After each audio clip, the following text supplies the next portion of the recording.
Hi, this is Steph with Belladonna Dyes, and today we're going to make some crop tanks.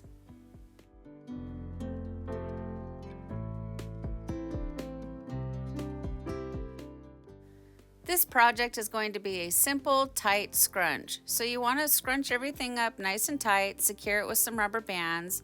You want to try to make your scrunches about the same size and the same height.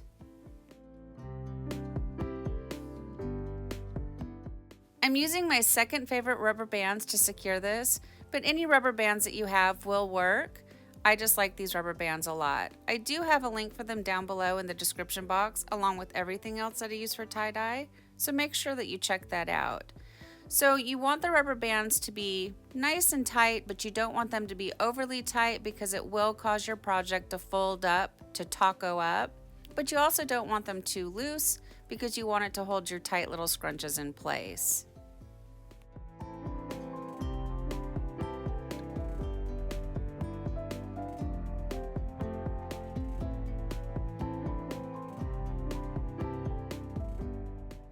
Create yourself some sort of setup. I'm using the dollar store baskets and my tote. Super simple. I love these little baskets from the dollar store. I use them for just about everything.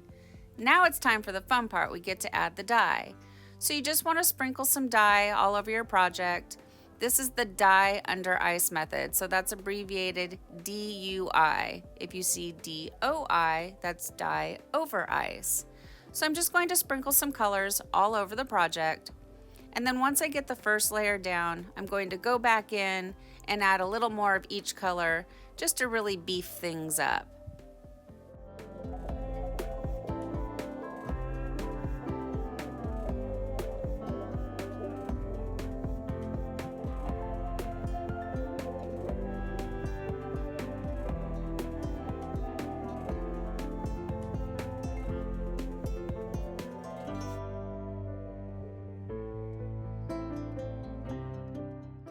You could go heavier with your first pass of each color. That would probably save time. I like to do it this way because I feel like I'm able to get some better color blends. I'm able to go back in, fill in areas where it needs more dye. You can always add more dye, but you can't take it away.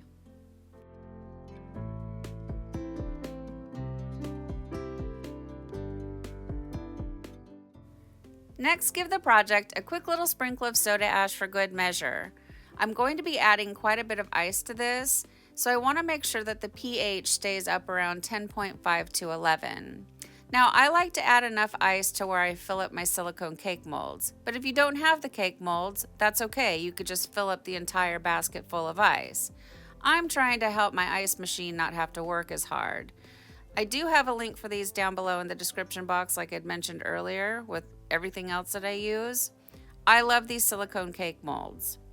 So once you get your ice on it, you want to set it aside and let it batch at 70 degrees or higher for at least 24 hours after the ice melts. I let these batch for the full 48 hours. So now it's time for the rinse out.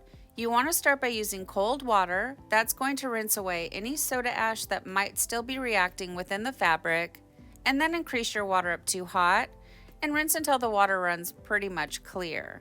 From here, I take it to the washing machine, and I like to do hot water cycles using Curolon.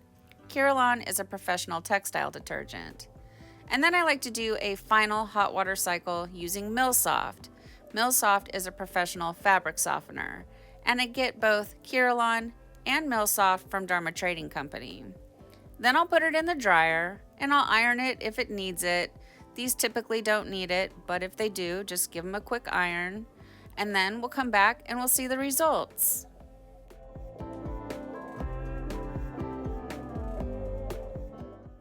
Well, here's our crop tanks after they've been washed and dried, and I think they turned out really pretty. I like this color combination a lot. So Cornflower Blue and Mulberry are special order dyes from Dharma Trading Company, and you can find those over in the Facebook group Tie-Dye Supplies Marketplace. Mulberry is turning out to be one of my favorite colors, and then Lavender, of course, is just regular Dharma dye. The Cornflower Blue is super pretty. I love this color quite a bit. And I love the fact that the lavender just sort of tempers all of it, kind of brings the blue and the mulberry together. So overall, I'm very pleased with the way that they turned out. I'm going to try to get these up on Etsy if anybody's interested. And then the link for the crop tank will be in the description box.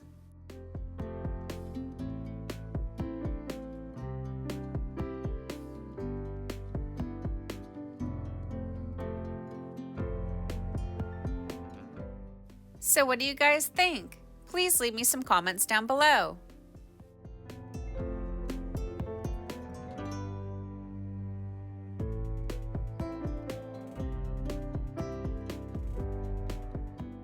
Thank you so much for watching. Please subscribe to my channel, leave a thumbs up, and click the bell and set it to all. That way you get notified of future uploads. And remember, have fun tie-dyeing!